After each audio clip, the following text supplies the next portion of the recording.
महाभारत में जो कृष्ण भगवान थे वो कौरवों के बीच गए संदेशा लेके, आखिरी संदेशा, वहां पे भी उनकी भाषा देखिएगा। आप महाभारत अगर सीरीज देखिए तो भाषा देखिएगा, दुश्मन से भी इस तरह से बात कर रहे थे जैसे लगता था गुरु जी से बात कर रहे हैं। ये भाषा की मर्यादा। लेकिन आज ये वही श्याम की धरती है, ये वही पुरुषोत्तम राम की धरती है जहां लोग तहजीब भूल गए कि यार बात करना कैसा चाहिए। ये वही पुरुषोत्तम राम थे जिनके अपने भाई लक्ष्मण जी को जब शिक्षा लेनी थी ना तो रावण के पैताने बैठे थे कि ये शिक्षा लेना है तो उसके पास झुकना पड़ेगा यहाँ पर। लेकिन आज हम लोग भूल गए हैं कि हमें बात में तो इतना आजकल वो तहजीब ही नहीं रह गया है कि इतना रफ बोल दो कि दुश्मन किसी से पूछा, एक लड़का पूछा तुम्हारा क्या हाल है, तो कर है खराब है, ठीक कर दोगे। जब हाल है भाई, आप सबकी जिंदगी में कुछ कठिनाइयां आएंगी, ठोकरें लगेंगे, लेकिन ठोकर खा के संभलना भी जरूरी है। ठोकरें खाकर भी ना संभला तो ये मुसाफिर का नसीब। राह के पत्थर तो अपना फर्ज अदा कर चुके हैं और कभी भी मुश्किलों से घबराइएगा नहीं। कोको कोला कंपनी जब स्थापना हुई थी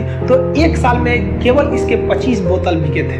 कंपनी का दिमाग हिल गया था। लेकिन आज के समय में दुनिया में हर जगह कोको कोला बिकता है और इसने तो फिजिक्स को उल्टा कर दिया। लोग कहते हैं ठंडा मतलब तो कोको कोला। भाई साहब, ठंडा मतलब वो होता है जिसका टेम्परेचर कम हो। लेकिन इतना भी कहा कि इसके आगे लोग भूल गए कि ठंडा मतलब कोको कोला नहीं होता, ठंडा मतलब वो चीज जिसका टेम्परेचर कम है। ये मत सोचिए कि एक महीने में क्या होगा, एक साल में क्या होगा।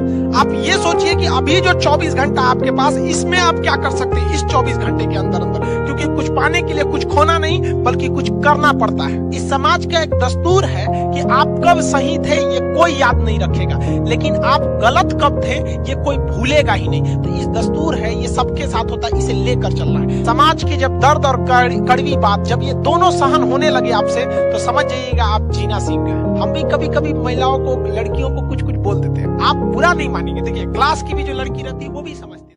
और जब तक हम हैं किसी के भी पढ़ाई में पैसा बाधा नहीं आएगी। हम शुरू से यही कहते हैं कि अब राजा का बेटा राजा नहीं बनेगा, राजा वही बनेगा जिसमें योग्यता होगी। क्योंकि गरीबों को छोड़कर हम देश को आगे नहीं ले जा सकते। ये बचवा जो है, देखिए गरीबी कितनी बेशरम चीज हो। बेचारा अपने छोटे भाई को कंधे पर लिया है और आगे पेट पालने के लिए पान बेच रहा है। कौन सा यूनिवर्सिटी इसको पढ़ा देगा? कौन एडमिशन देगा इसको? ये पढ़ लेगा दिल्ली में 1 लाख रुपया 2 लाख रुपया फीस देके। ये बड़का बड़का ऑनलाइन जो कंपनी बैठी है वहां पे 60,000 70,000 रुपये ये फीस दे पाएगा? नहीं दे पाएगा। इसके लिए आते हैं खाने। इन लोगों के लिए हम लोग लड़ते हैं क्योंकि ये बच्चे कहीं ना कहीं मारे जाते हैं। भगवान से भी हम क्या कहें, किसी के घर में नोट की पेटी बरसे न बरसे, लेकिन कोई भी इंसान रोटी के लिए न तरसे, इतना भी गरीबी नहीं होना चाहिए। इन सब बच्चों के लिए आदमी पढ़ाता है। देखिए आपको एक तस्वीर दिखा, इस तस्वीर में एक शादी का माहौल है, ये दूल्हा है, इनके ये कोई भी होंगे करीबी बच्चा है। कितना खुश नसीब है। इसके लिए हर यूनिवर्सिटी, हर कॉलेज, हर कोचिंग का दरवाजा है।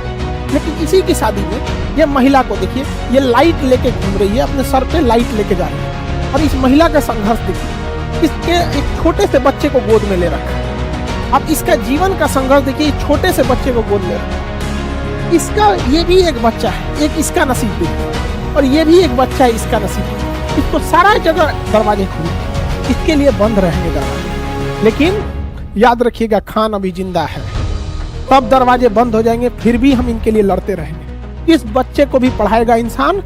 इतनी सस्ता, इस पढ़ाई की इतना सस्ता और इतना क्वालिटी बेहतरीन करेंगे ना कि आने वाले भविष्य में जब ये बच्चा पढ़ेगा और ये बच्चा पढ़ेगा तो सक्सेस के मामले में दोनों बराबर खड़े होंगे। कहीं ना कहीं ये बीट कर जाएगा।